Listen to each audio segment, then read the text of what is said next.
Hello, thanks for clicking, and welcome to another Prenarculus production. Today, we're going to be talking about everyone's favorite mathematical operation, long division of polynomials. And if you don't remember how much you love long division of polynomials, just wait until you see the first example of it, and then you'll remember.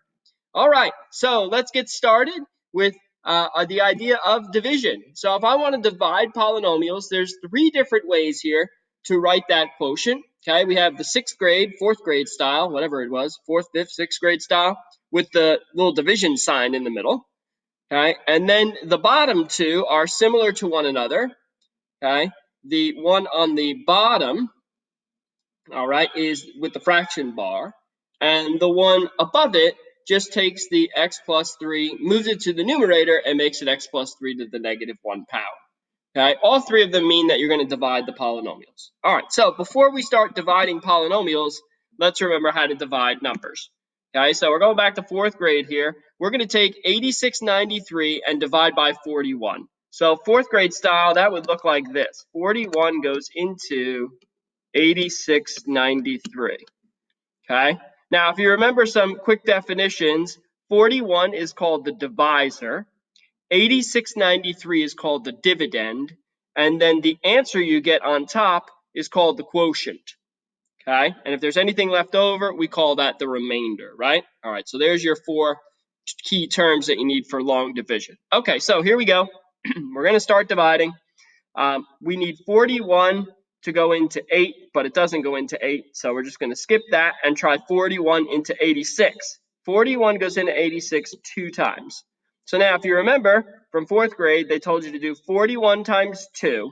That's 82. And then you're going to subtract from the 86. So 86 minus 82 is 4.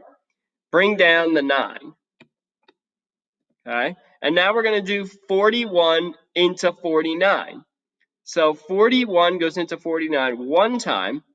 1 times 41 is 41. And then we're going to subtract here. 49 minus 41 is 8. Bring down the 3. 41 goes into 83 twice. Okay, 2 times 41 is 82. And we get 1 left over. So 41 is not going to go into 1, and there's no numbers left. So 1 is the remainder.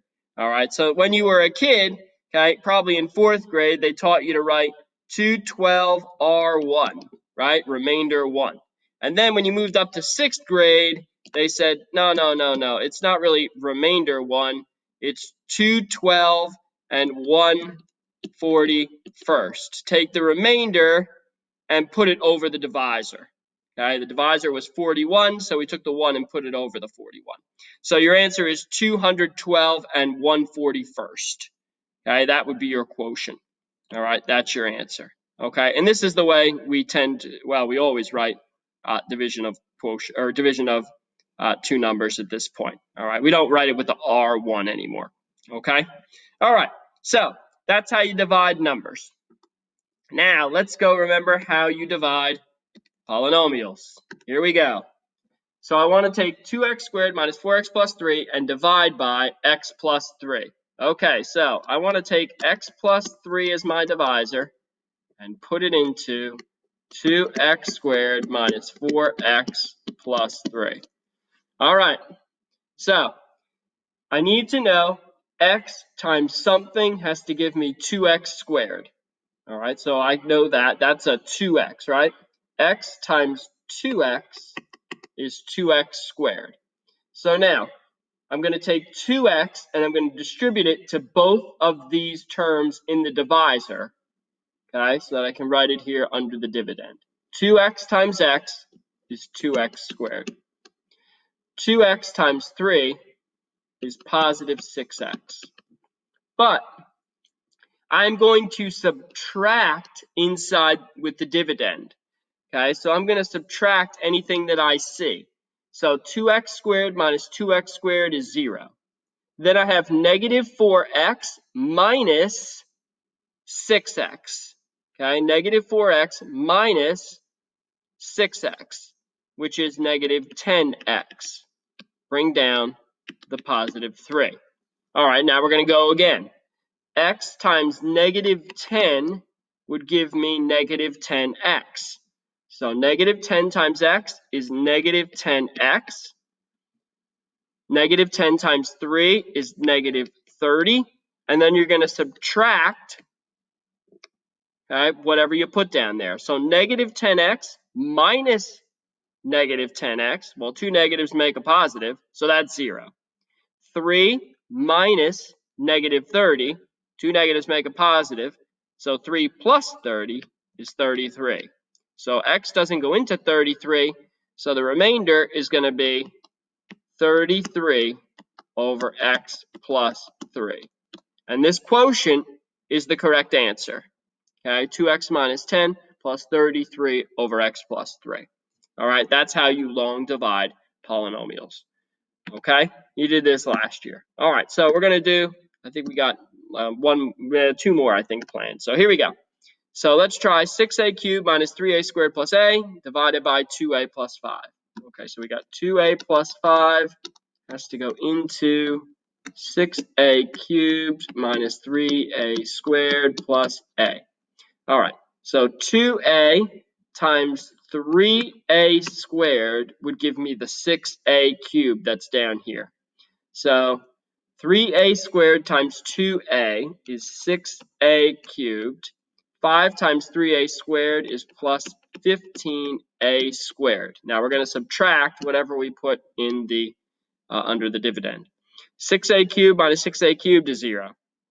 Negative 3a cubed minus 15a cubed is negative 18a cubed.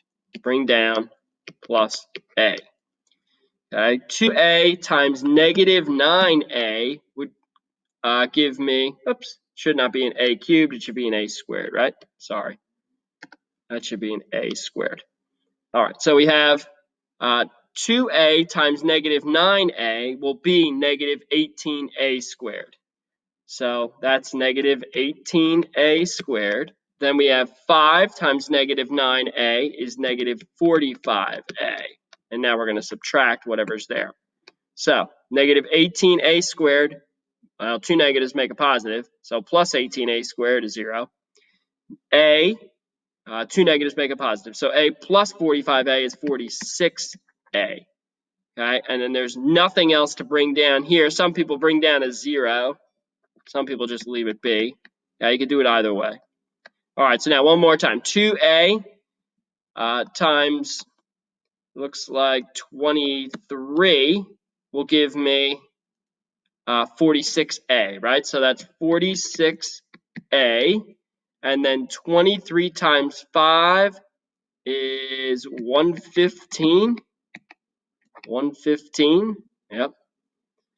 And then I'm going to subtract that. So 46a minus 46a is 0. 0 minus 115 is negative 115. So that's my remainder. So minus 115 over 2a plus 5. And there's my correct answer up here in the quotient.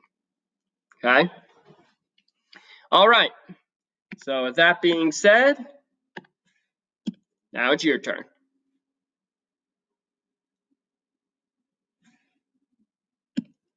Okay, so one more example from me. Let's try x to the fourth minus 10x squared minus 2x plus 4 divided by x plus 3. So we got x plus 3 here. We're going to divide that into, now, x to the fourth.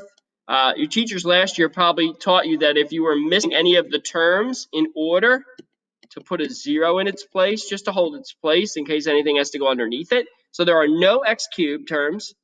Minus 10x squared minus 2x plus 4. Okay, so here we go. X times x cubed will give me x to the fourth. X cubed times x is x to the fourth. 3 times x cubed is 3x cubed. And we're going to subtract both of those. So x to the fourth minus x to the fourth is 0. Negative 3x cubed. I'm going to bring down negative 10x squared. X times negative 3x squared will give me negative 3x cubed. So that's negative 3x cubed. 3 times negative 3x squared is negative 9x squared. And then I'm going to subtract all that. So that's going to be 0 here for the x cubes. And then negative 10x squared plus 9x squared is negative x squared. And then I'm going to bring down the negative 2x from the dividend. All right, so now x times negative x is negative x squared. So that's negative x squared. And then we have 3 times negative x is negative 3x. And I'm going to subtract both of those. And I'm going to run out of room, but we'll see what we can do. So that's going to be a 0 in the x squared. Negative 2x plus 3x is x. Bring down the plus 4. So we have an x plus 4. X goes into x one time. Okay, so I'm going to come over here real quick. So we have x plus 4. X times x is x. X, or 1 times 3 is 3. And then I'm going to subtract whatever's there. That gives me 1 plus 1 is the remainder over the divisor, x plus 3. And there is your quotient, x cubed minus 3x squared minus x plus 1 over x plus 3. That is your answer. Okay? So like I said, this should be familiar to you. And finally, your turn once more. And then you're all done. Okay? Thanks for clicking.